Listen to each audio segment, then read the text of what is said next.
Hoy tengo la oportunidad de compartir este espacio con una persona que ha significado mucho en mi vida y en mi crecimiento profesional. Ciertamente comenzó siendo mi profesor de posgrado en la Universidad Marítima del Caribe, en la cátedra de contratos de fletamento, y luego se convirtió en mi tutor para cumplir con los rigores finales para alcanzar mi título.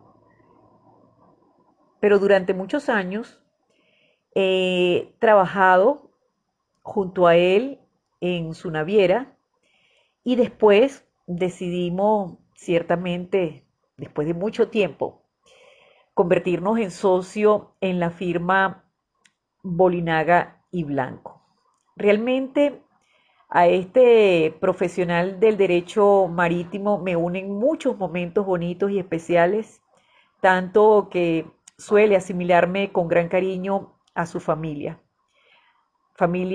que he llegado a sentir como mía y que tal vez por eso a veces me honra con ese calificativo de hermana, aunque debo decir que le sobran unas hermosas mujeres que complementan su vida. Juan José Bolinaga es un hombre extraordinario que ha sido calificado muchas veces por sabio, tal vez por ese agudo análisis y vehemente en sus argumentos.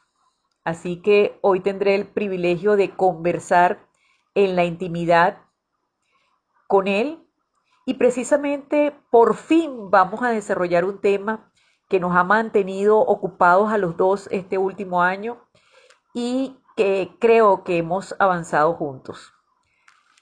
Por eso en esta ocasión el tema que nos reúne es precisamente las nuevas tecnologías, de los cambios que se están dando producto de ellas. Este va a ser la primera entrevista de una serie que vamos a comenzar a realizar precisamente para poder difundir el conocimiento sobre ella. Hola María Gracia, me complace poder conversar contigo por este medio, aunque de verdad me resulta extraño cuando las charlas contigo personalmente habían sido casi una rutina a diario a lo largo de los últimos 20 años. Pero yo sabía que no te ibas a quedar tranquila sin hacer o inventar algo para durante este tiempo de cuarentena mantenerte comunicada, informada y cercana a los amigos y al mundo académico. Y en efecto así lo hiciste, te sacaste de las chiteras esta excelente serie de entrevistas y que ha permitido a todos continuar comunicados, tanto a los miembros del Iberoamericano como a la Asociación Venezolana de Derecho Marítimo, a tus alumnos y en general a las muchas personas que sé que te escuchan por este canal. Y por cierto, a quienes desde aquí les envío un caluroso saludo y el ánimo en la esperanza de tiempos mejores y menos turbulentos. Estoy seguro que nos reencontraremos más temprano que tarde en los salones de las universidades, pero también en los cafés, los teatros, las plazas. Fuerte abrazo virtual a todos desde aquí. Y para ti, mi querida María Gracia, mis más sinceras felicitaciones. Y ya para concentrarnos en el tema que nos reúne, que no es otro, sino precisamente hablar sobre esa sociedad digital que estamos viendo y que estamos percibiendo y sobre todo hablar de esas innovaciones o nuevas tecnologías que sé que has estado involucrado en esta temática y sobre todo que tienes mucho que compartir en este corto espacio. En este sentido, te cedo la palabra para que nos introduzcas en este hermoso tema.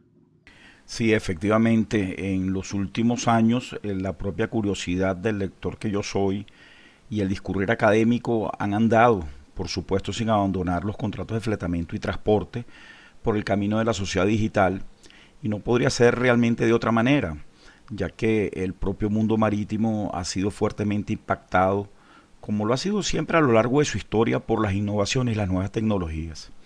Cito, por ejemplo, que ya navegan buques autónomos cruzando el Atlántico, hay mercancías que viajan monitoreadas mediante tarjetas Refit, utilizando Internet de las cosas y comienzan los conocimientos de embarque a circular por las redes sobre plataforma blockchain, solo por nombrarte tres de los inventos que hemos conocido y que hemos visto desarrollarse durante las últimas 3 décadas. Pero yo debo comentarte que todo este entusiasmo que he puesto en el estudio de estos asuntos y reconociendo sin duda los enormes beneficios que nos vienen trayendo las tecnologías de la información y la comunicación, o mejor conocidas como TIC, la inteligencia artificial, el Internet de las cosas, y que además se potencian aún más cuando vemos a estas tecnologías trabajando en conjunto o unidas con avances en biomédica, nanotecnología y robótica. Todo ello me produce una doble sensación. Por un lado tengo enorme interés por los retos y los avances que estamos viviendo, pero por otro lado no deja de preocuparme esos retos y a veces se transforman en riesgo que nos está presentando esta sociedad digital. Ya no solo desde la propia perspectiva de la tecnología, sino particularmente desde el punto de vista de la transformación social que están produciendo y de la regulación jurídica que deba dárseles. Yo creo que nos enfrentamos al impacto que todos estos avances tienen en nuestro estilo de vida o forma de vivir y sobre nuestros derechos fundamentales como humanos y como ciudadanos. Inclusive te comento que me inquieta mucho los trastornos que sobre la condición y la dignidad humana pudiéramos estar experimentando en breve tiempo con el transhumanismo o el poshumanismo. Nos has comentado que vivimos en una sociedad digital y ya el término se hace común en nuestro lenguaje diario. Pero, ¿qué es o qué supone vivir o ser parte de una sociedad digital? Muy buena tu pregunta. ¿Por qué se habla de una sociedad digital? Mira, muchas veces creemos que estamos digitalizados o somos parte de la sociedad digital porque utilizamos ordenadores, cámaras digitales, teléfonos inteligentes, accedemos a Internet, estamos permanentemente vinculados a un cúmulo de técnicas, dispositivos y apps en todas nuestras actividades rutinarias. Y la mayoría de las veces desconocemos o no advertimos que estamos interconectados con ella. Es decir, que recibimos información, pero también estamos enviando nuestra información. Tampoco conocemos en gran número de oportunidades lo que hay o pasa detrás de todo eso que llamamos digitalización. Normalmente nos conformamos, por ejemplo, con bajar la aplicación de Uber y por medio del móvil contratar un taxi. Bueno, perdón, un medio de transporte. Como bien sabes tú, justamente su target es diferenciarse del taxi clásico amarillo de Nueva York o del coche azul y rayas rojas de Madrid o de los particulares que escarabajos verdes en el caso de Ciudad de México. Pero bueno, además tampoco puedo afirmar con seguridad que solo estemos contratando un medio de transporte en el sentido clásico. Pareciera que ocurren otras cosas, otros servicios u otras relaciones jurídicas, por supuesto esto último visualizándolo como abogado. Bueno, utilizando esa app de Uber, contrató un vehículo que en principio y ni de manera exclusiva está destinado a prestar este servicio. Pero es un vehículo particular, matriculado como tal, es el carro de uso familiar y privado de alguien, que de manera marginal y como no está cumpliendo su función principal de coche o carro familiar, es empleado de forma colaborativa y a través de una plataforma digital para que me lleve a un sitio determinado y al mismo tiempo provea al dueño de ese carro o ese coche de unos ingresos extra. Pero a pesar de esa compleja estructura y maraña de intereses diferentes que confluyen en una aplicación llamada Uber, durante todo el tiempo que dura la carrerita, como decimos aquí en Caracas, solo somos capaces de ver que el vehículo llega más rápido que el taxi normal, que está más limpio y que hay un cierto ahorro en relación al precio del taxi tradicional. Pero no solo utilizamos Uber, también estamos estudiando a distancia y en forma virtual, hacemos eco-commerce o comercio electrónico a través de Amazon, visitamos a nuestro médico bajo esquemas de telemedicina, llevamos un cuestionario online que nos envió una librería donde compré un libro la semana pasada. Por cierto, como sabes, a mí todavía me gustan, soy de los que le gusta todavía manosear los libros. pagamos los impuestos en la web del CENIAT, reservamos la habitación para nuestro próximo viaje por la plataforma Airbnb. Y así durante todo el día utilizamos plataformas, aplicaciones, páginas web para contratar bienes y servicios, obtener información, incluso entretenimiento, pero no somos conscientes o no soy consciente de lo que está ocurriendo o cobrando vida detrás de esas aplicaciones o por dentro de esas aplicaciones. Y tampoco somos conscientes que voy esparciendo mis datos, mi huella de lo que hago y de quién soy. Es verdad que toda esta tecnología me brinda muchas comodidades, hace mi trabajo más eficiente y me conecta con el mundo. Ese quizás es su gancho. Por ejemplo, me permite asistir en streaming al concierto de la Filarmónica de Berlín para oír un estreno y nos encontramos a 9.000 kilómetros de distancia de la sede de la orquesta. Y mientras disfrutamos de ese evento, utilizo mi celular, encargo una cena y una botella de champaña al mejor restaurante de la ciudad y que me va a ser entregada por un dron justo 15 minutos después de haber sonado el último violín. Por cierto que mientras cenamos, automáticamente mediante la domática e Internet de las cosas, las luces exteriores de la casa se han encendido, un sensor nos confirma que ya los niños duermen y el robot asistente ha quedado programado de acuerdo a las instrucciones que nos dio el pediatra para tomar la temperatura del bebé cada 2 horas y si tiene más de 38.5 le va a dar su medicina y enviar el reporte de salud del niño al servidor del hospital y al móvil del médico. Y por supuesto esperará de regreso las instrucciones del pediatra vía internet. Es decir, María Gracia, comenzamos a vivir tal cual como lo veíamos cuando éramos niños en los cómics de los supersónicos. Sin embargo, eso no es la sociedad digital. Eso es solo su espejo, es decir, su resultado, su parte instrumental. Es decir, lo que obtenemos con la utilización de todas estas aplicaciones e innovaciones tecnológicas. Pero no nos percatamos, se nos escapa ver qué hay detrás de ese clip y que es donde se crea y construye esa nueva sociedad. Volviendo, por ejemplo, con el ejemplo de Uber, cuando en nuestro móvil accionamos el clip o el OK, no conocemos con quién estamos contratando, si realmente está en una compañía de taxi o estamos contratando con un chofer independiente o tal vez con una aplicación digital, y en este caso deberíamos decir que estamos contratando con un robot. Tampoco podemos saber a quién le podemos reclamar si tenemos un accidente durante el trayecto. Y lo más importante de todo es que no somos conscientes que la plataforma Uber comienza a captar, tratar y almacenar nuestros datos personales. Luego de unas pocas utilizaciones de Uber, ellos conocen los lugares que frecuento, mis horarios, la forma de pago que utilizo, llegan incluso a saber que soy profesor porque 3 veces a la semana me trasladan a la misma hora a la universidad y el app ha registrado y archivado cada uno de los servicios con todos sus detalles. También conocen la comida que me gusta, por ejemplo la china, porque me deja prácticamente todos los martes y viernes en el restaurante Mandarín. Y además te aseguro que pronto estaré recibiendo un mensaje en mi móvil o correo electrónico indicándome nuevos restaurantes chinos en la ciudad.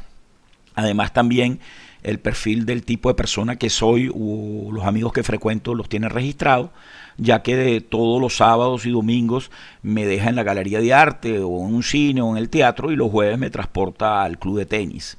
Tiene muchísima información que yo inconscientemente, inconsciente en el sentido de que no procedo conscientemente, he suministrado y he permitido que la plataforma Uber o cualquiera de las plataformas digitales que utilizamos en este mundo de los supersónicos, le permitimos levantar un perfil de quién soy, de mis intereses, de mi vida. Esto es puro Big Data e inteligencia artificial. En la sociedad digital lo que realmente es relevante es lo que ocurre dentro de las redes, la interacción que ocurre en ellas, y son los procesos, acciones y decisiones que estas aplicaciones técnicas y dispositivos interconectados realizan por nosotros vinculados estrechamente a nuestras vidas y que de día a día vamos aceptando de una manera incolora, inodora o indolora, como me gusta decir, y que finalmente es cierto, nos permiten poder disfrutar de todas las comodidades y beneficios del mundo de los supersónicos, pero a cambio de un gran costo. En todos esos procesos hemos entregado nuestros datos y dejado una huella de nuestra vida personal, familiar, laboral y social. Hemos cedido a extraños aspectos relevantes de nuestra privacidad y desde una perspectiva económica o de cambio hemos entregado valor. Datos que en poder de otras compañías como Instagram, Google, WhatsApp pueden ser utilizados por terceros en beneficio propio. Juan José, nos comentabas que tras ese mundo maravilloso que nos está tocando descubrir y vivir de avance y bienestar, existen grandes retos, cambios y también riesgos que te preocupan. Tal vez hasta te angustian. Debo comentar que ahora de grande a mí a veces me angustia, aunque de pequeña, te confieso, aquí en privado, y ahora que hablas de los supersónicos, que siempre soñé vivir en un mundo como el del señor Sónico. E increíblemente, hoy parece que comienza a hacerse realidad. Solo estoy esperando que me llegue mi robotina para sentirme plenamente conectada a la tecnología. Pero volviendo al tema, cuéntanos un poco qué riesgos estás viendo, porque efectivamente la tecnología nos hace conectarnos a unos riesgos emergentes. Bueno, aun cuando va a sonar como un cliché, tengo que hacer o repetir una frase muy trillada. Y es que como siempre ocurre con los nuevos inventos y descubrimientos, el empleo que de todo ello hagamos puede ser negativo o positivo para la humanidad misma. Mira, por ejemplo, el caso de la dinamita o de la energía nuclear. Ambos terminaron usándose para la guerra cuando sus inventores y promotores pensaron y trabajaron en ellas más bien orientados por los beneficios que podrían proporcionarnos y que de hecho nos brinda si las utilizamos bien. Y así también las nuevas tecnologías y las innovaciones, junto a las ventajas que suponen, también nos van a conllevar riesgos, o yo diría más bien retos, para los cuales tenemos que formarnos y educarnos. Y de nuestras perspectivas, me refiero a la perspectiva jurídica, a la perspectiva de abogados, debemos estar atentos, ser muy creativos, con la mente abierta y trabajar en soluciones legales novedosas que al mismo tiempo propicien las inversiones que puedan financiar el desarrollo de estas nuevas tecnologías por un lado y también eviten o mitiguen estos riesgos por el otro. Y como supondrás, esto es un equilibrio muy difícil de lograr. Pero concretamente y respondiendo a tu pregunta, el uso o abuso tal vez de inteligencia artificial, internet, big data, internet de las cosas o robótica y los avances de biotecnología pueden plantear conflictos para los derechos y libertades fundamentales del hombre y del ciudadano como los concebimos y conocemos hoy en día y que ya están afectando al sistema democrático, a la economía de mercado, a la privacidad e intimidad de las personas y su identidad, a la transparencia, a la igualdad y seguridad de los ciudadanos, a los datos como valor de cambio, no solo como propiedad, y también el tratamiento y uso de los datos, a la información veraz, imparcial y oportuna, está afectando a los derechos del consumidor, el derecho al trabajo y la oportunidad de empleo. También en la contratación de servicios financieros y póliza de seguros se han visto problemas. Se hace uso de estas tecnologías para cometer delitos, hacer bullying y por supuesto está el tema de la ciberseguridad que como tú, María Gracia, has trabajado y conoces bien su impacto en la industria marítima y plataformas costa afuera ha sido importante. Y es que todos estos avances tecnológicos están impactando y afectan el entorno y el completo funcionamiento muchas veces sin que lo percibamos de nuestras relaciones sociales, políticas, culturales y económicas. Es decir, yo entiendo que estamos en el advenimiento de una nueva forma de entender la vida y de relacionarnos, y ello va a requerir hacer un nuevo pacto social. Has mencionado muchos temas importantes e interesantes y además de enorme actualidad, ya que no son cosas que esperamos vivir, sino que ya estamos viviendo. Me llama la atención especialmente que mencionas los posibles impactos sobre el sistema democrático. Imagino que te refieres a las noticias que hemos estado oyendo sobre cómo las redes sociales pudieran influir en los resultados de procesos comiciales. Los casos más famosos son específicamente las elecciones presidenciales en los Estados Unidos y el referendo del Brexit. ¿Pudieras entonces hablarnos un poco de estos casos concretos, a ver si podemos a nuestros escuchas ubicarlos precisamente en esos impactos que queremos destacar? Sí, los casos que citas a los que te refieres, las elecciones presidenciales de Trump y el referéndum del Brexit, ciertamente son ejemplos en los cuales las redes sociales, Big Data e inteligencia artificial pareciera que fueran utilizados para tratar de influir. Yo no me atrevo a decir alterar los resultados de elecciones democráticas. Concretamente se denuncia la filtración de información, es decir, de datos de más de 50 millones de usuarios de Facebook que sirvieron para que la empresa Cambridge Analytica diseñara estrategias y propagandas dirigidas a determinados y concretos electores en ambos procesos.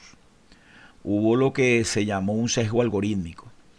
Por cierto, sabes que el pasado mes de julio Netflix estrenó un documental sobre estos casos titulado The Grand Hack, es decir, el gran hackeo, aunque yo técnicamente diría que no se trató de un hackeo, sino más bien de la venta y utilización, si no ilegal, si al menos fuera de toda ética, de datos personales de los usuarios de Facebook sin su consentimiento.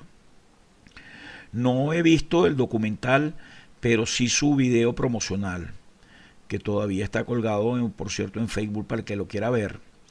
Yo tengo que ver ese documental, me parece que será interesante, aunque debo decirle que el documental tiene sus detractores que afirman que todo es una propaganda y que la filtración de datos personales en nada afectaron estos procesos comiciales. Ahora bien, yo pienso que lo que quiso hacer los productores y el director del documental, es decir, la intención de ellos, más allá del hecho puntual de Trump o Brexit, es dejar claro cómo la información personal que hoy corre en las redes sociales, es decir, nuestros datos, tiene más valor que el petróleo como motor del mundo.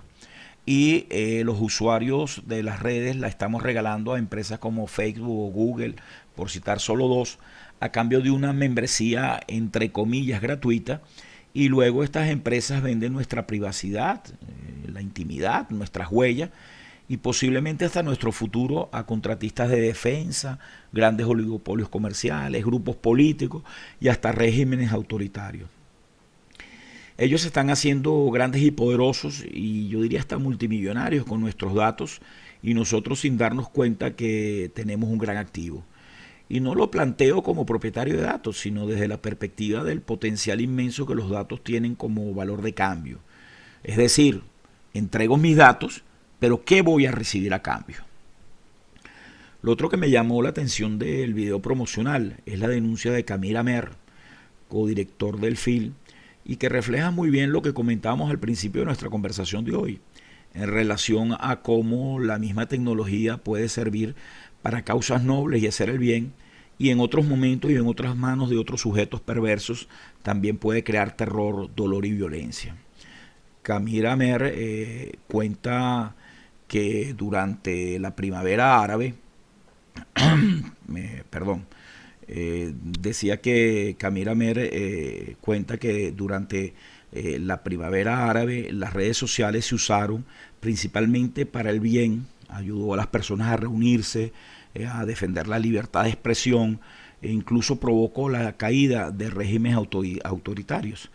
Cada ciudadano en esos países, armado de sus cámaras o de los teléfonos celulares, se convirtió en un reportero, en un periodista que subía la información a las redes y inmediatamente se viralizaba en cada rincón del mundo. Todos quedamos sorprendidos en aquella oportunidad por el uso que se estaba haciendo de las herramientas tecnológicas por ciudadanos comunes y corrientes. Y Silicon Valley se jactaba en aquel momento como sus jugueticos tecnológicos se usaban para la democracia. Pero luego, pocos meses después, esos mismos dispositivos móviles y tecnología comenzaron a usarse con fines totalmente diferentes y perversos. En Medio Oriente los regímenes autocráticos y dictatoriales empezaron a usar esas mismas herramientas para rastrear a los disidentes, reprimir a los ciudadanos e influir, o yo diría más bien aterrorizar a todos sus adversarios políticos e ideológicos. Por cierto, esta vez Silicon Valley no hizo ningún comentario, se quedó callada, pues. Juan José, estoy segura que esto será parte de un documental, pero yo desearía y estoy segura que también nuestros oyentes del canal de YouTube de la rama venezolana del Instituto Iberoamericano de Derecho Marítimo, que nos hablaras cómo Trump y los auspiciantes del Brexit se aprovecharon de los datos de usuarios de las redes como nosotros para ganar esos procesos electorales. Y me permites aquí hacer previamente una reflexión sobre el manejo de información personal en las redes. En lo personal, cada día estoy más consciente del valor de mi data y el cuidado que debo tener en su manejo. Pero oigo a muchos amigos y conocidos tomar a la ligera el tema y comentar que ellos son un simple número entre millones de usuarios de las redes y que ningún gobierno, candidato presidencial o empresario está interesado en la información que hay en sus correos electrónicos, en sus perfiles de Facebook, Twitter o Instagram. Además, me comentaban que ellos no tienen nada que ocultar y que lo único importante es mantener escondidas las claves de sus cuentas bancarias o de tarjetas de crédito. Concretamente, una amiga cuando comentábamos el tema de poner toda nuestra información en las redes, me decía, ¿cuál es el problema de que Google, Amazon o Instagram usen mis datos para enviarme información sobre la moda de Victoria's Secret o sobre eventos a los que me interesa asistir o publicidad sobre muebles que me gustan? En realidad, todas estas interrogantes yo me las he estado planteando y tal vez eso lo pudiéramos conversar contigo, que tienes este conocimiento tan amplio de todo lo que implica el manejo de redes sociales. Bueno, María Gracia, fíjate, la percepción de tu amiga y de las personas que expresan este tipo de comentarios pudiera considerarse eh, hasta cierto punto acertada, pero por supuesto de una perspectiva o una óptica individual aislada y de corto plazo, sin comprender que justamente vivimos en una sociedad digital y desconociendo o ignorando qué ocurre detrás de nuestros computadores, es decir, dentro de las redes sociales. Lo determinante aquí es que cuando millones de personas entran en las redes de forma individual, inscriben sus datos en Google, en Facebook o en Twitter, por nombrar solo tres de las más conocidas, y se junta toda esa data y se utiliza Big Data, inteligencia artificial, para codificar, tratar, manejar y crear perfiles. Perfiles que por cierto luego se utilizarán para medirnos y juzgarnos.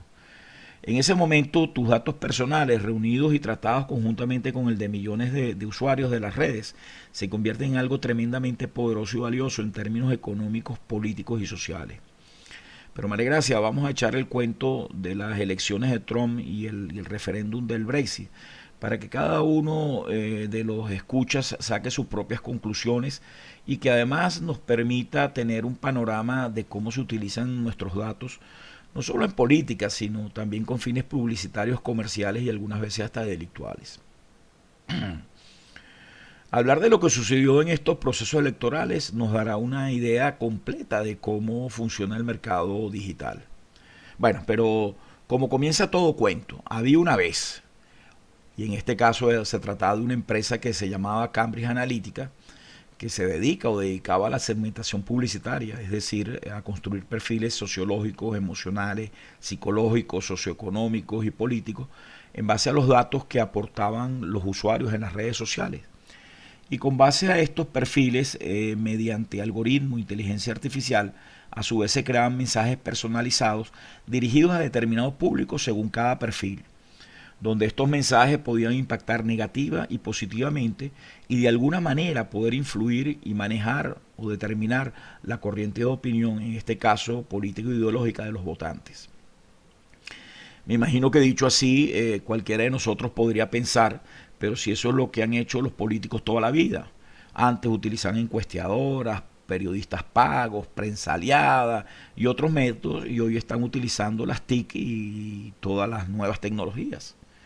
Entonces, ¿cuál es el problema o cuál es la novedad? Y sí, efectivamente, incluso Obama usó herramientas similares en su campaña electoral del 2012, usó datos obtenidos de las redes sociales para determinar los lugares o circuitos donde existía la necesidad de comunicar un cambio en la opción de voto. Pero la diferencia está en que Obama o su gente de campaña y estrategia lo hizo explicándoles a los usuarios para qué se estaban recolectando los datos y cómo se utilizaría. Nunca ocultaron o manipularon la forma en que se accedía a los datos. Siempre fueron frontales y nunca con métodos ilegales o poco éticos. El caso de Cambridge Analytica fue distinto. Lo primero que hicieron fue comprar la base de datos que un académico de Cambridge University había obtenido durante un estudio académico colgando una aplicación en Facebook que aparentemente era inocente. Esta aplicación se llamaba This is Your Digital Life. Esta es tu vida digital, que consistía en un cuestionario en línea con aparentes preguntas triviales y, como frecuentemente ocurre en las redes sociales, las segundas intenciones pueden estar bien ocultas. No sé si recuerdas, María Gracia, una aplicación también colgada en Facebook que le invitaba a uno a suministrar su foto y el app te mostraba cómo envejecerías y cómo ibas a estar dentro de unos 10 o 15 años. El resultado a algunos no les gustó mucho. Creo que esta app se llamaba FaceApp. Y también esta app tenía una segunda intención oculta. Se trataba de obtener gratuitamente millones de rostros para crear una base de datos de rasgos faciales sobre el cual luego se correría un programa de identificación facial. Pareciera en este caso la segunda intención no era tan perversa, a menos que luego este Big Data de rostros pues se usara para discriminación racial y temas de este tipo. Por supuesto, este programa de identificación se vendió por millones de dólares, pero lo importante, insisto, es que nuestros datos son puro oro y no nos damos cuenta y los estamos regalando.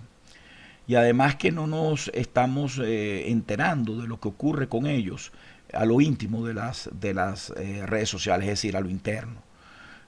Pocas veces o nunca nos hemos preguntado cómo, para quién, por qué, para qué son utilizados nuestros datos. Pero volvamos a This is Your Digital Life, Trump, el Brexit y los fraudes electorales. Como el usuario de Facebook aceptaba a realizar este test o cuestionario, lo primero que le indicaba la aplicación era reiniciar la sección en Facebook, con lo cual esta app tomaba el control de todo el proceso a partir de aquel momento y seguidamente, entre mucha más información que la app solicitaba a los usuarios, inocentemente entre comillas, le pedía tres cosas que resultarían, o tres datos que resultarían importantísimos a los propósitos del estudio y después de Cambridge Analytica.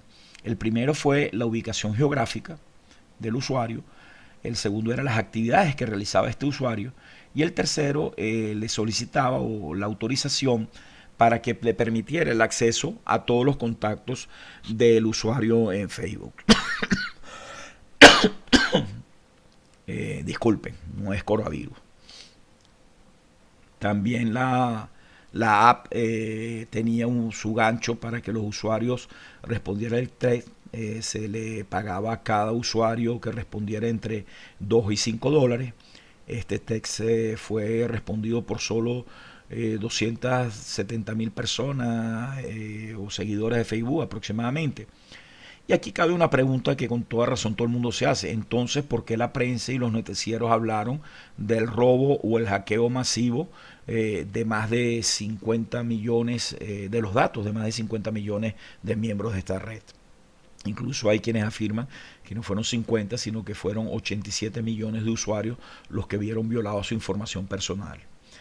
Esto, María Gracia, es lo que podríamos decir la fuerza exponencial de las redes sociales.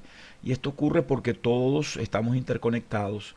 Esta fuerza exponencial también es la causa de la frecuente viralización de algunos eventos o noticias, con el inconveniente que muchas veces son Facebook, es decir, noticias o eventos falsos.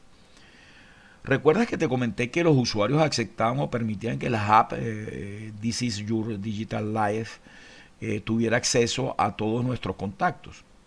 Así, si con cada uno de los usuarios que accedía a contestar el cuestionario tuviera 185 contactos, el app se estaba apropiando realmente de los datos de 50 millones de personas. Y si el promedio hubiese sido 200 contactos por usuario, hablaríamos de 54 millones de contactos a los cuales se le violara su data. Y con 300, pues el número hubiera sido de 81 millones de contactos violentados en su data. Estoy seguro que al terminar de escuchar esta conversación, tus oyentes y tú también, María Gracia, irás a comprobar cuántos son tus contactos y se van a sorprender que cada uno de nosotros tiene más de 1000 contactos.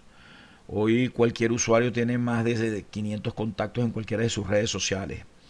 Pero además, María Gracia, permíteme que comente que el problema estuvo en permitir el acceso a los datos, no solo a dar sus nombres y ubicación, sino que la aplicación al capturar los datos de tus contactos capturaba todo tipo de información, como puede ser, por ejemplo, los likes, las páginas web visitadas, las fotografías, los grupos a los que perteneces, a veces todos sus contactos, amigos, familiares, centros de estudio, hobbies, viajes, etcétera. Y con toda esta información y la ayuda de Big Data, que la organiza, la indexa, la almacena y la trata, inteligencia artificial creando algoritmos que la codifica y perfila en relación a cada usuario y a cada contacto, determinando sus gustos, actividades, edad, ubicación geográfica, ideológica, raza, orientación sexual, relaciones sociales, estatus económicos y cualquier otra información que tú puedas pensar. Dime tú si con toda esta información Cambridge Analytica conocía la intención de voto de un determinado ciudadano en cada uno de estos procesos electorales. Les interesaba, por supuesto, los usuarios que de acuerdo a ese perfil que se había creado pudieran estar indecisos en su voto, y era a este usuario a quien podían influir con una campaña mediática focalizada en sus intereses y preocupaciones, es decir, una campaña o una propaganda personalizada. Juan José, con todo lo que cuentas, realmente me siento aterrada de tener redes sociales. ¿Qué podemos hacer para no sentirnos tan vulnerables? ¿Tendremos que salirnos de las redes, botar el celular, no mandar correos electrónicos? Realmente eso es una gran pregunta en estos tiempos que estamos viendo que definitivamente las nuevas tecnologías son nuestros principales aliados y además necesitamos de ellas para superar una serie de situaciones adversas que estamos viviendo. Bueno, María Gracia, tu amiga también se siente desnuda, por eso su interés de recibir los catálogos online de Victoria's Secret y echarse su comprita digital. Bueno, pero dejemos de un lado el chiste, porque efectivamente podemos quedar desprotegidos o, como tú dices, desnudos ante las redes sociales. Y lo más importante en esta situación es que se podrían ver afectados decisivamente nuestro futuro, no solo el hoy y el ahora. El uso de algoritmos creados por los monopolios que manejan las redes sociales hace posible que, conociendo o tratando 9 likes que hagamos en un ad, puedan tener una idea detallada o un perfil de nuestra persona. Recuerdo que cuando comenzó el uso masivo de redes sociales se decía a título de broma que con 10 búsquedas en Google este buscador te conocía mejor que tu vecino, que con 20 búsquedas Google sabría más de ti que tus amigos, que si eran 30 búsquedas en el buscador, tus familiares sabrían menos detalles de la vida que lo que Google tuviera registrado. Y finalmente Google te conocería mejor a ti mismo cuando hicieras el clip número 100 en la aplicación. Lo lamentable es que esta broma se hizo verdad en alguna medida. Bueno, pero permíteme continuar con algunos otros detalles del caso Cambridge Analytica, Facebook, Tron y Braces, antes de comentar lo vulnerable que podemos ser ante la sociedad digital y tratar de dar una respuesta a la pregunta que tú nos haces sobre cómo podemos protegernos. En el caso que venimos analizando técnicamente no hubo un hackeo porque nadie de manera ilícita accedió a Facebook para sustraer la data de los usuarios o sus contactos. Esto fue entregada voluntariamente, aunque en nuestra opinión existió un engaño o fraude para que ello ocurriera. Es decir, en términos legales pudiéramos decir que hubo vicios del asistimiento o del consentimiento dicho de manera general, y también, cuidado, estos hechos pudieron haber configurado una conducta delictual si se logra subsumirlo en la tipología delictual de la legislación vigente. Pero por supuesto, en aplicación al conocido principio nullum crimen nullum pena sine lege, ello pudiera resultar difícil porque todavía la legislación tiene una mora grandísima con respecto a estos avances tecnológicos, y por supuesto las conductas delictuales que su mal uso pudieran generar no están todavía tipificadas. Aunque conozco que destacados penalistas hacen esfuerzos muy serios, tanto académicos como en los tribunales, para tratar que estas conductas queden bajo la tipología de la legislación clásica vigente. Y en algunos casos han tenido éxito y creo que lo continuarán teniendo. Quizás sí en forma limitada, pero esto será la punta de lanza para la nueva legislación. Pero bueno, como tú sabes, mi especialidad es derecho marítimo y no penal. Ahora, como dicen los mexicanos, le estamos echando algunas horas a el estudio de estos temas de tecnología, por lo que creo que vamos a dejar el tema de los crímenes cibernéticos o digitales para los expertos que seguramente tú estarás entrevistando en este mismo canal en los próximos días. Volviendo al tema que estamos conversando, Facebook calificó el incidente como un problema en el diseño de seguridad, es decir, un hueco en el programa que permitía que otra aplicación, en este caso la aplicación que comentábamos, This is Your Digital Life, pudiera alojarse en su web y desde allí obtener información de todos los usuarios de esa red y de sus contactos, y hacer uso político, aunque yo diría más bien uso comercial de esta información.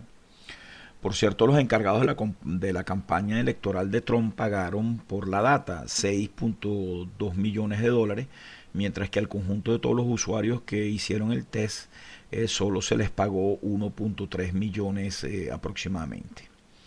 Lo que nos lleva a concluir que una vez más el dinero pudo más que los derechos fundamentales como la privacidad, la ajenidad, la confidencialidad, la información veraz y por supuesto los temas éticos.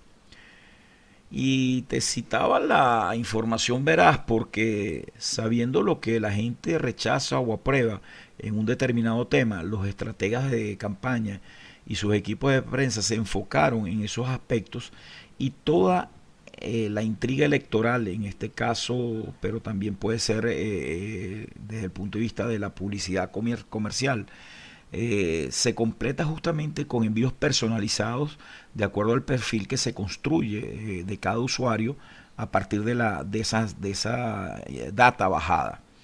Y se completa con noticias, se van creando noticias, la mayoría de las veces noticias falsas, otras transgiversadas. Me voy a permitir copiar un ejemplo que vi en un canal de YouTube que se llama Zacataca TV, un canal de español, y ellos pusieron un ejemplo a propósito de los ocupas, que como tú sabes, María Gracia, es un tema complicado en España para los propietarios de pisos desocupados y segundas viviendas o viviendas vacacionales. El símil de lo que hizo Cambridge Analytica funcionaría en este caso más o menos de la siguiente manera. Primero, se recopilan los datos que miles de ciudadanos voluntariamente han registrado en las redes, bien en forma que denominaremos adecuada, es decir, con autorización de los usuarios o como lo hicieron los asesores de Trump o el Braces. También debo recordar, como ya dijimos cuando comentamos el caso de Uber, que se puede obtener información de los ciudadanos por medio de dispositivos interconectados que se utilizan a diario, por ejemplo el móvil, que puede ir dejando el rastro de los lugares o las ciudades que vamos visitando. Con estos datos, es decir, con este Big Data e inteligencia artificial, determina que los ciudadanos pueden tener viviendas en ciudades donde puede haber problemas de ocupa. Luego a estos ciudadanos se les comienza a llegar información sobre inmuebles ocupados, problemas con ocupas, agresiones de ocupas a vecinos, imposibilidad de sacar a los ocupas de la vivienda, así como cantidad de noticias ciertas o falsas, pero que sensibilizan a los receptores de esas noticias en relación a los peligros que representan los ocupas para sus viviendas.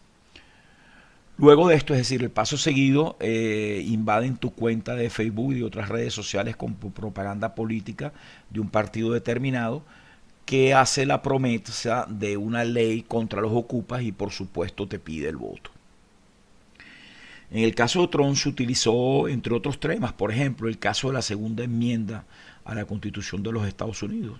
Como tú sabes, María Gracia, esta enmienda protege el derecho del pueblo americano a poseer y portar armas. Al tratar los datos de los usuarios y perfilarlos, pudieron detectar que ciudadanos potencialmente indecisos en su voto presidencial consideraban irrenunciable esta segunda enmienda.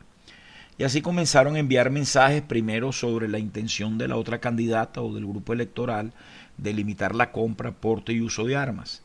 Luego sobre la importancia en cada caso particular de mantener la vigencia de la enmienda. Por ejemplo, si tú eras un ciudadano de Idaho, en el Medio Oriente americano, te hablaban de armas para defender el ganado, el cultivo, tu casa. Si por el contrario eras una ejecutiva soltera de Nueva York, te comentaban sobre la posibilidad de una agresión sexual a la vuelta del trabajo a medianoche. Y así sucesivamente iban tocando los intereses particulares de cada uno de esos usuarios que no habían definido todavía su voto. Luego se emitía propaganda de Trump apoyando la vigencia de la segunda enmienda. Y cuidado, no solo fue el caso del Brexit y Trump, se denuncian métodos similares en Nigeria, República Checa, México, sí, en Argentina también se oyó algo de eso, y por ejemplo aquí al lado en Colombia con el referéndum del no. Hay muchas opiniones sobre si estos métodos fueron determinantes o no en los procesos comiciales referidos, pero lo cierto es que a propósito de ellos se iniciaron procesos de investigaciones en Estados Unidos, en Reino Unido, también el Parlamento Europeo inició investigaciones, la fiscal de Massachusetts abrió o inició una averiguación, el señor Zuckerberg fue interpelado por el Congreso americano, se obligó a Cambridge Analytica a devolver la data en cuestión, pero ya esta era del dominio público. Así, es decir, que lo que pasó fue en todo caso que se encendieron las alarmas sobre el uso indebido de la data sustraída de las redes sociales, la violación a la privacidad y el manejo de un monopolio y uso dominante de las redes sociales. Y a pesar de todo esto, María Gracia, a 4 años de estos sucesos, las redes sociales siguen acumulando datos de millones de personas y sus débiles políticas de privacidad, que además no leemos, siguen permitiendo que nuestra data pueda ser accesible, tratada y manejada por cualquiera que esté dispuesto a pagar por ella. Y ante este panorama, que como te comenté, María Gracia, no es solo en el campo político, sino que se trata de una forma nueva de mercadeo y que hace que la gente, los usuarios, tengan las preguntas o las inquietudes que tú y cualquiera de nosotros se está haciendo o se está planteando.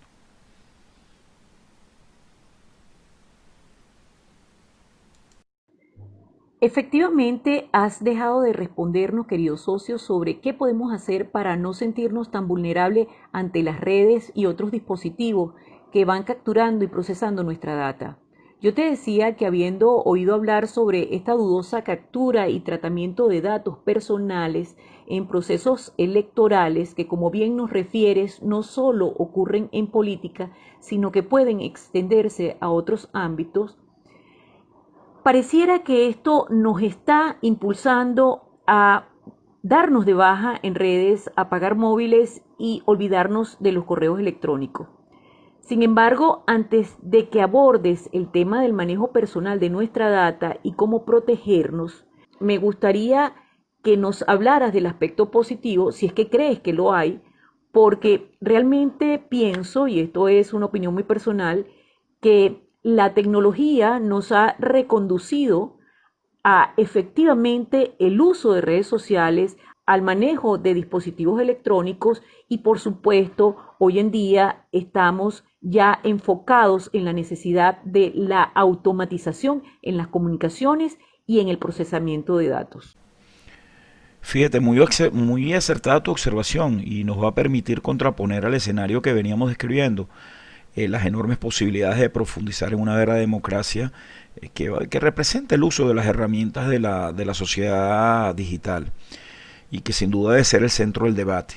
Además me va a conceder a mí la oportunidad de presentarme ante tus escuchas como un convencido, que realmente lo soy, de las ventajas y beneficios que representan las nuevas tecnologías.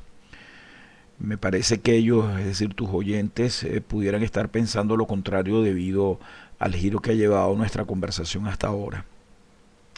Pero bueno, continuemos.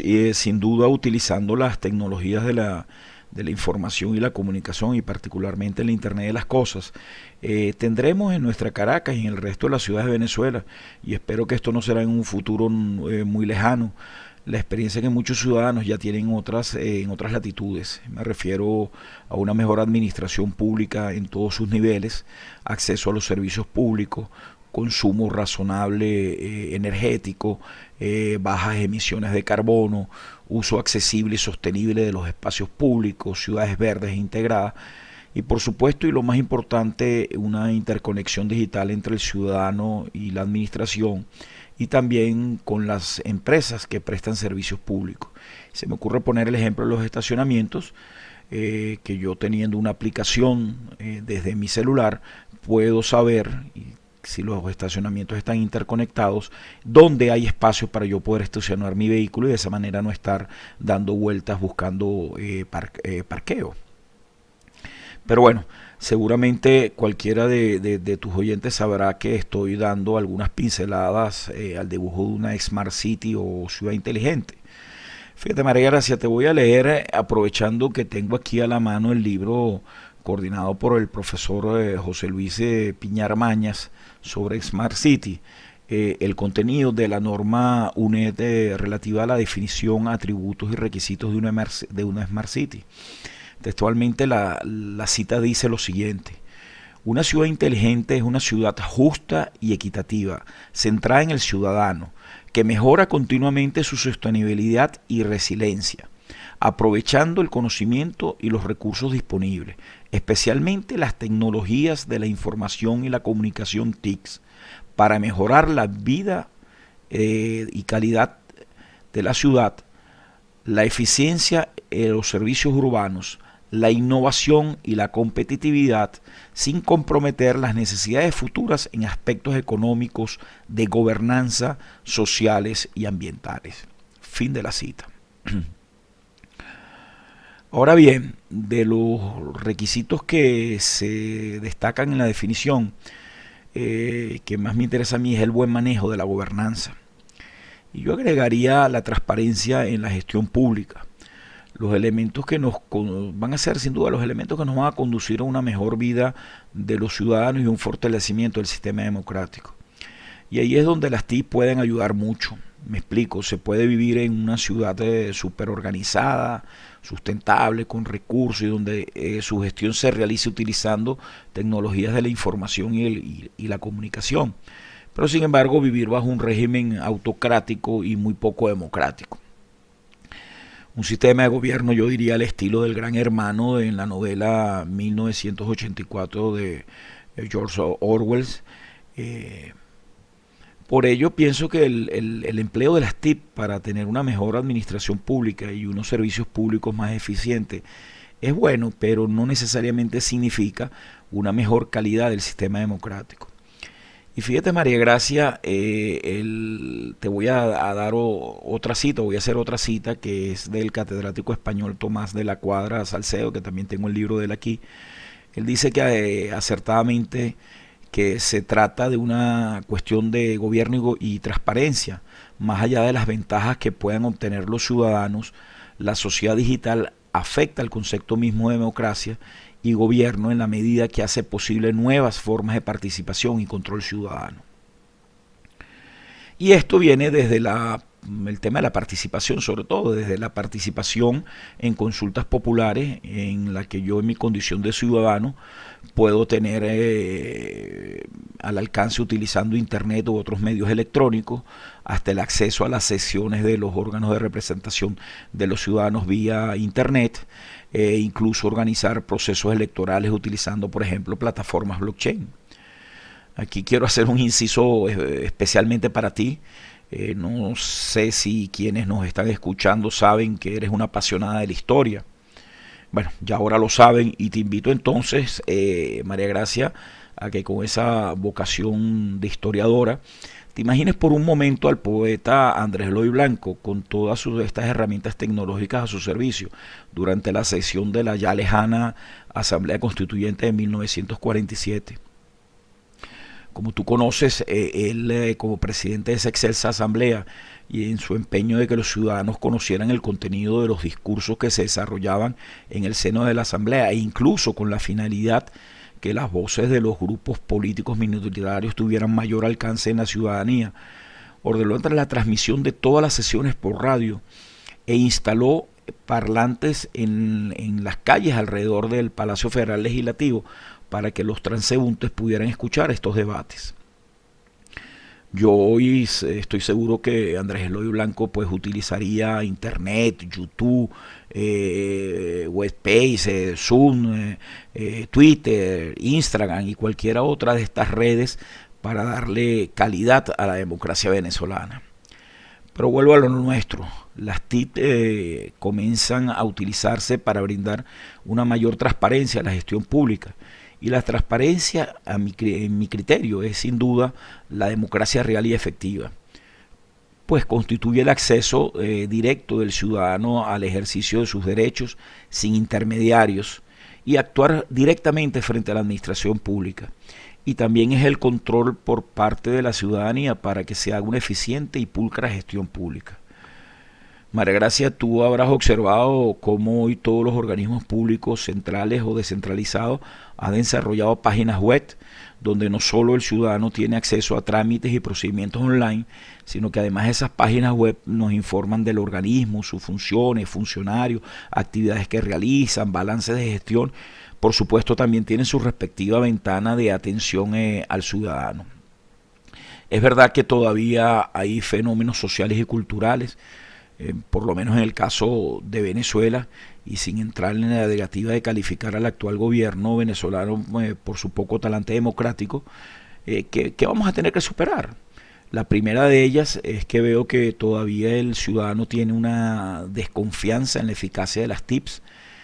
Piensa que su caso, su reclamo, su trámite no va a ser atendido si no lo gestiona personalmente, o peor aún, si no interviene en esa gestión un intermediario o gestor. Tú oyes frecuentemente como la gente dice, si no me paran, puntos suspensivos personalmente, ¿tú crees que me van a leer mis correos? Yo voy a tratar de contactar a ese carajo que es el marido de la secretaria del concejal, ese sí la mueve bien y ese me va a solucionar todo. En esta situación hay algo de sesgo generacional y se irá superando en la medida que los ciudadanos que nacieron en la era digital se vayan incorporando a la vida ciudadana. Pasará como viene ocurriendo. Primero fue en materia de entretenimiento y ocio, los niños accedieron, manipularon, hicieron suyos los videojuegos, luego pasaron a comprar online, posiblemente las primeras compras que estos niños hicieron o que estos muchachos hicieron fueron videojuegos. Por cierto, el videojuego es la primera herramienta de educación digital. Los niños aprenden jugando y esto daría para que pudiéramos tener otra conversación. Pero bueno, a lo que voy, ahora esos niños ya adolescentes o adultos jóvenes digitalizaron las relaciones sociales, comienzan a estudiar y a trabajar en forma virtual y por supuesto el próximo paso va a ser el ejercicio digitalizado de sus derechos ciudadanos. Entonces este primer obstáculo para avanzar en la transparencia democrática de la gestión pública se superará con el tiempo, por un lado, y por el otro, evidentemente, con educación e información para los no nativos en la era digital.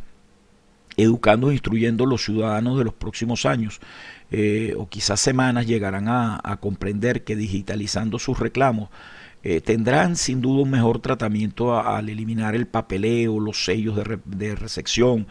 Su solicitud o queja llegará directamente desde su ordenador al ordenador del funcionario, sin taquillas, mensajeros o secretarias por medio. Este ciudadano verá que inmediatamente la página web le da un número de control y una supervisión digital de sus procesos y le señalará las tareas que se van cumpliendo.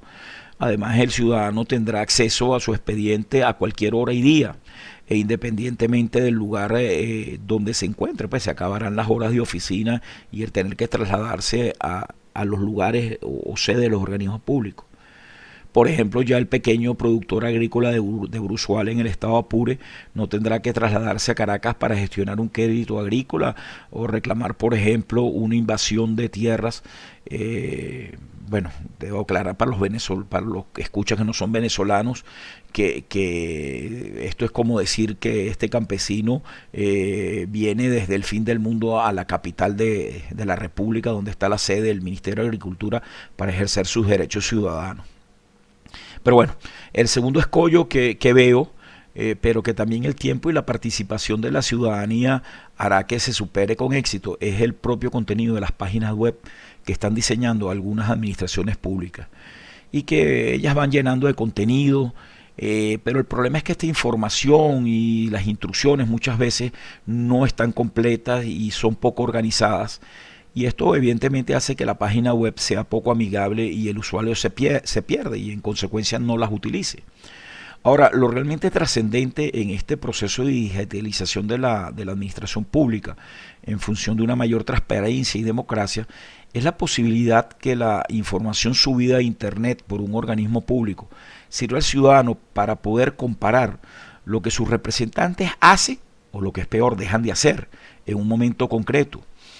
Incluso poderlo comparar en tiempo real con lo que se hizo en otras ocasiones o otros funcionarios en el mismo cargo o en años anteriores o con situaciones similares, o con también cómo lo hacen otras instituciones similares del municipio, del estado o del país, o incluso compararse con instituciones parecidas de otros países en otras regiones o en el mundo. El ciudadano necesita de los datos, que son información y términos de poder compararlos para poder extraer conclusiones. Como por ejemplo está ocurriendo en estos tiempos de COVID-19, donde todos los ciudadanos estamos interesados en el número de casos de personas infectadas en nuestro municipio y el manejo que de esa situación está haciendo nuestro alcalde. Pero también necesitamos conocer y comparar la situación de nuestra localidad con lo que ocurre en nuestro estado o provincia y la actuación del gobernador. Seguramente estaremos también interesados y tenemos derecho a conocer el cuadro general de la pandemia en la República y las políticas que viene desarrollando el Ministerio de Salud Pública y compararlas con lo que se hace en nuestro municipio. Y por último, la situación mundial y cómo se enfrenta en otros países y cómo actúan las organizaciones internacionales, como por ejemplo la Organización Mundial de la Salud. Teniendo toda esa información inmediatamente a través de las TIC y todo este tema de Big Data, pues podemos hacernos una comparación precisa de lo que está ocurriendo, y eso es transparencia y eso es democracia. Estaba contentísima porque llevábamos conversando ya casi 25 minutos y no habíamos mencionado el COVID-19, todo un récord en estos tiempos, pero ya que lo pones sobre la mesa y a propósito de la interacción de administración pública y ciudadanía, tengo que señalar que hemos estado escuchando quejas de gente en Europa y más concretamente a los españoles en cuanto al exceso de datos e información que las administraciones han requerido a sus ciudadanos bajo el alegato de estado de excepción y resguardo de la salud pública. Parece que dos derechos fundamentales pudieran estar en pugna, precisamente uno de ellos la privacidad e intimidad versus el derecho a la salud y a la actuación del Estado como máximo garante del bienestar de la nación. ¿Qué te parece si conversamos brevemente sobre esto? Fíjate, lo que comentas tiene mucha tela que cortar y nos regresa al tema de los datos personales y la protección de ellos, campo donde todavía debo dar respuesta a una de tus preguntas. Te adelanto que efectivamente se ha presentado problemas, pero en mi opinión yo diría que todavía no hay dos derechos fundamentales en conflicto. Pero déjame terminar la idea sobre cómo las TIC pueden mejorar la calidad de la democracia y luego volveremos atrás para dar respuestas a estas preguntas que tú, María Gracia, tan inteligentemente y con la agudeza que ya viene desde tus días de estudiante, has ido colgando a lo largo de esta conversación. Estamos comentando que lo ideal es que los ciudadanos cada día más, utilizando las TIC, puedan acceder a las apps de los organismos gubernamentales y que se le permite informarse y a la vez plantear cualquier consulta. Pueden plantear quejas, recursos sobre la gestión que hace esa administración pública y hacer un seguimiento online de ese procedimiento de queja. Pero además la ley debe exigir, y aquí está lo importante, la creación, implementación y uso de estos programas digitales como requisito de validez del propio proceso administrativo. Es decir, que la utilización de estas apps por parte de la administración pública sea de cumplimiento obligatorio y por supuesto que sea de acceso público. Y yo diría que esto debería ser así hasta tal punto que la falta o inadecuada utilización de la app por parte del organismo público debe constituir un vicio de nulidad del acto administrativo. Ahora bien, yo quisiera insistir y me parece importante sobre todo en la necesidad que las tecnologías de la información y la comunicación sean herramientas accesibles. Y esto empezando por el propio Internet, sabes los problemas que tenemos y por eso quizás el derecho al acceso a Internet ha sido declarado inclusive como un derecho humano a nivel universal. Y entonces en este sentido creo que para que podamos tener la información y la comunicación tenemos que tener esas herramientas accesibles para el ciudadano. Es la única manera que el ciudadano pueda hacer control político y hacer una actividad y una función por demás a la que tiene derecho en el sistema democrático. Pues este control de la administración pública no es una atribución exclusiva y mucho menos excluyente que está en cabeza de los partidos políticos o grupos que estén en la oposición. Los ciudadanos tenemos derecho a tener a disposición instrumentos para poder verificar con facilidad y entender las cuestiones que nos afectan como ciudadanos. Y aquí sin duda las TIC son un instrumento que nos acercan y nos facilitan como ciudadanos para hacer nuestra función de control y denuncia. Así, por ejemplo, los políticos en función se verán obligados a contestar nuestras propuestas y denuncias que ahora estarán en las redes sociales, del mismo modo que lo hacen cuando son interpelados en el Parlamento. Por supuesto que se trata de una nueva manera de entender y hacer política a la vista y al alcance de todos sin intermediación, con solo hacer un clip. Por supuesto que exigirá un nuevo liderazgo, seguramente menos personal y más colaborativo, pero como empieza a ser la sociedad en general cada día es mucho más colaborativa.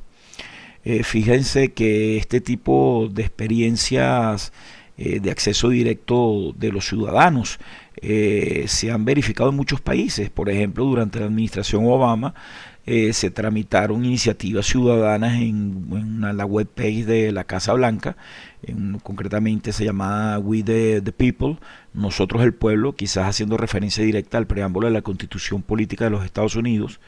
Y en esta app la gente común podía hacer sus preguntas y si en unos determinados plazos de tiempo se adhería a esa petición, el número requerido de firmantes, que se hacía además esa firma, por supuesto, a través de Internet, la misma debía ser respondida y tramitada conforme a la ley. Igualmente el uso de los medios electrónicos facilitaría, por ejemplo, en el caso de Venezuela, a que la ciudadanía pudiera hacer uso de su prerrogativa de presentar leyes, es decir, de presentar leyes de previsto, y eso está previsto en nuestra Constitución, en la Constitución venezolana. Ya que de esta manera el número de firmas para el respaldo de una iniciativa no sería tan difícil de alcanzar, habida cuenta de lo que hablábamos del efecto exponencial de las redes sociales. Las TIC pueden ser el puente sin duda que nos cruce de la actual democracia representativa a una democracia participativa, pero óigase bien, una real democracia participativa. Ahora tratemos de dar respuesta a tu pregunta sobre si debemos entregar a la administración pública en momentos o situaciones como la actual pandemia todos los datos personales que nos solicitan y no sin hacer discriminación alguna y aún sacrificando nuestra privacidad, que como sabes es un derecho fundamental que en el caso de Venezuela está consagrado en el artículo 60 de nuestra Constitución, y que palabras más, palabras menos establece el derecho de protección al honor, a la vida privada, a la intimidad, confidencialidad, reputación y espérate que se me olvida uno. Ok, y déjame ver el de imagen. Y debo destacar que ya para 1999 y en ese mismo artículo 60 el constituyente venezolano previó limitar el uso de la informática cuando se trataba de garantizar el honor y la intimidad personal y familiar. Fíjate, del contenido de esa disposición constitucional es perfectamente válido concluir que la administración en cualquiera de sus niveles debe recabar estrictamente solo los datos necesarios para cumplir sus funciones. Pero además, y creo que aquí está lo importante, una vez obtenidos estos datos solamente podrá manejarlos, indexarlos, clasificarlos, modelarlos, usarlos con carácter restrictivo y para la finalidad para la cual fueron recabados. Eso lo primero que indica es que el ciudadano tiene el derecho a saber por qué se le están pidiendo unos determinados datos. Por otro lado, también tenemos el artículo 83 de la Constitución que consagra la salud como un derecho fundamental, inclusive como un derecho social fundamental de todo ciudadano y como obligación del Estado el garantizar esta salud. Pero además esta disposición constitucional establece el deber de todos los ciudadanos de participar activamente en la promoción y defensa de la salud y el de cumplir con todas las medidas sanitarias y de saneamiento. Te comento que la gran mayoría de los países occidentales han tratado o dan un tratamiento parecido a estas dos cuestiones, privacidad y derecho de la salud. También muchos tratados internacionales han consagrado estos dos derechos fundamentales, comenzando por ejemplo con la Declaración Universal de los Derechos Humanos. Y efectivamente en muchos países, yo he oído concretamente o particularmente el caso de España, se ha dado la discusión en función del fin público de salvaguardar la salud pública sobre qué información estamos obligados los ciudadanos a entregar, aun si ello supone un sacrificio a nuestra privacidad. Y decía que esta polémica que ha surgido en Europa se presenta a raíz de que muchos ciudadanos consideran que la administración pública, en el caso de España concretamente administraciones locales, han solicitado información que ellos han considerado que no es necesaria para el combate de la pandemia. Por ejemplo, ellos dicen que se le está pidiendo documentos de identidad, tarjetas de salud, y lo más extremo de los comentarios que he oído es que muchas aplicaciones digitales diseñadas en este entorno del COVID-19 para acceder a un servicio público como es el transporte colectivo, capturan o sea, te hacen inscribirte en un app o darte, como dicen ellos, de baja en un app donde capturan tu localización y hacen un control por GPS de tu movilidad, lo cual está expresamente prohibido por el GDPR de la Unión Europea, es decir, por el Reglamento General de Protección de Datos de la Comunidad Europea. Para muchos ciudadanos, y no solo ciudadanos comunes, sino también académicos, pudiera estar planteado que la privacidad y la salud, que son dos derechos fundamentales, están ahora enfrentados. Ahora bien, te comento que días atrás en un webinar organizado por la EI University, Sergio Maldonado, que es profesor de esta universidad, advertía que este debate podría ser ficticio y creo que él lleva razón. Para él en este momento no nos encontramos en la disyuntiva de elegir entre la privacidad de nuestros datos y salvaguardar la salud pública. Él apuntaba que lo que hay que entender es la compatibilidad que existe entre la protección de datos desde la privacidad y el bien común como derecho y deber de todo ciudadano a salvaguardar la salud. Y creo que desde esta perspectiva, en mi opinión, la protección del dato cobra otra dimensión.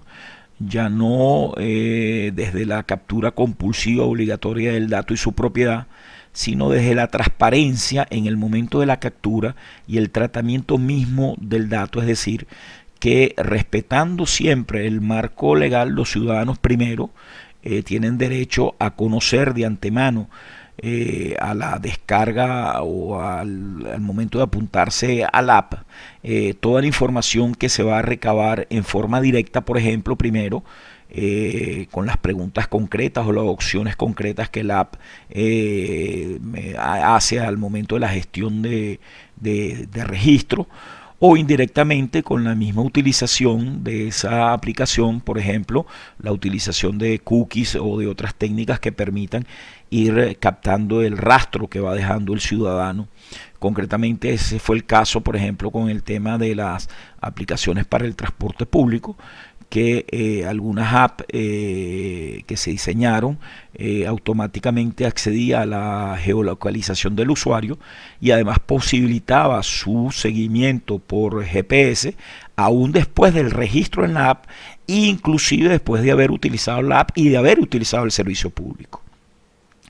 Y lo segundo, en este punto es, y creo que sin duda es lo más importante, es que los ciudadanos sepan el tratamiento que va a tener el dato que están aportando.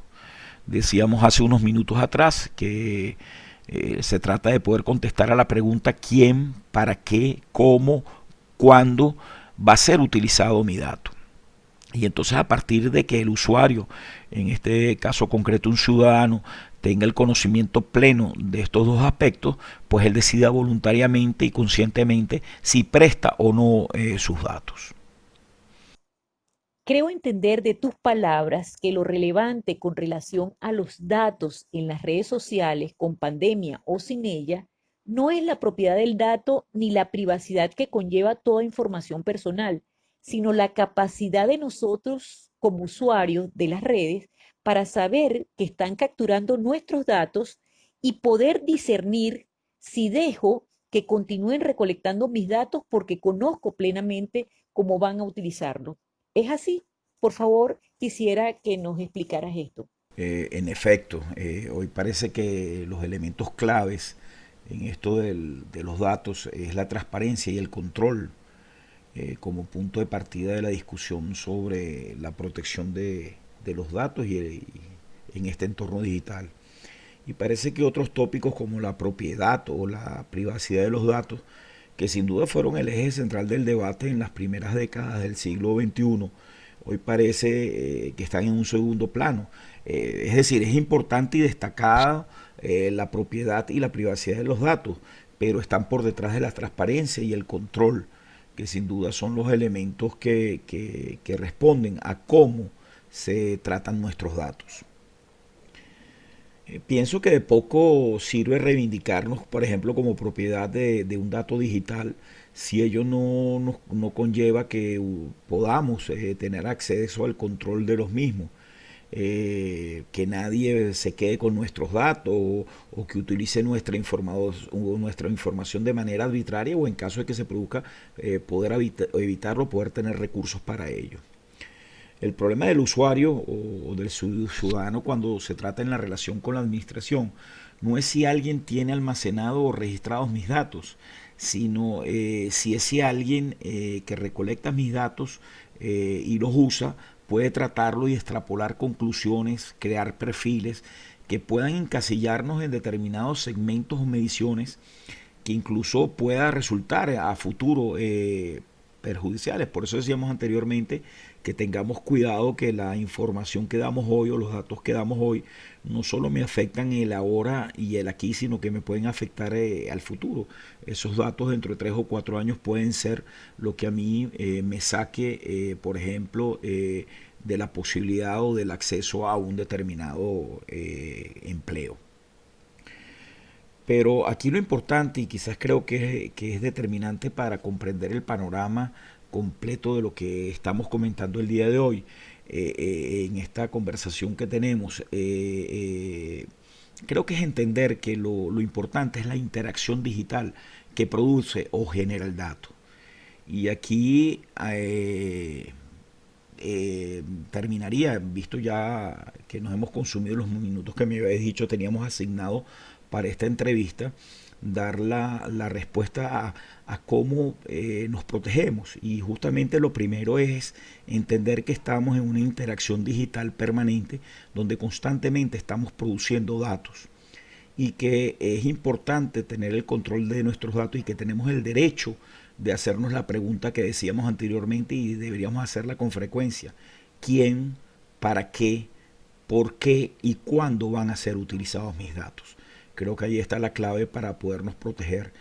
cada vez que tengamos acceso a una app, saber que nos van a tomar datos, eh, y que si contestamos esas preguntas pues van a estar bien, vamos a estar bien protegidos, porque si no sabemos quién va a utilizar nuestros datos, para qué lo van a utilizar, por qué los van a utilizar y cuándo los van a utilizar, pues sencillamente no me apunto a esa app y con eso quedo protegido. Creo que de esta manera pues no hemos completado este mundo de los datos y de la sociedad digital, pero yo creo que el primer camino para protegerse es saber en la sociedad que vivimos, que es esta sociedad digital que hemos tratado de describir hoy, pero donde se han quedado cantidad de puntos importantes o en este tema de tecnología y que podemos conversar si quieres otro día para ir recuperando nuestras conversaciones diarias que teníamos cuando la pandemia no nos había suspendido el poder vernos personalmente. Y hay temas como, por ejemplo, te decía que me preocupa mucho el transhumanismo y el poshumanismo. Podemos hablar también de otro tema que me llama mucho la atención y que he estado trabajando, como es el tema de los buques autónomos, el tema de también de los conocimientos de embarque. Pero yo creo que lo que más me va a preocupar y nos debe preocupar a todos como ciudadanos, como humanos, es justamente el tema del transhumanismo y el poshumanismo. No quiero terminar sin volverte a felicitar porque realmente son unas entrevistas muy buenas y es un espacio para que cada uno desde su casa pues nos sintamos un poco acompañados y ya pronto nos tomaremos un café. Muchas gracias María Gracia, y el cariño es siempre para ti y para todos tus escuchas.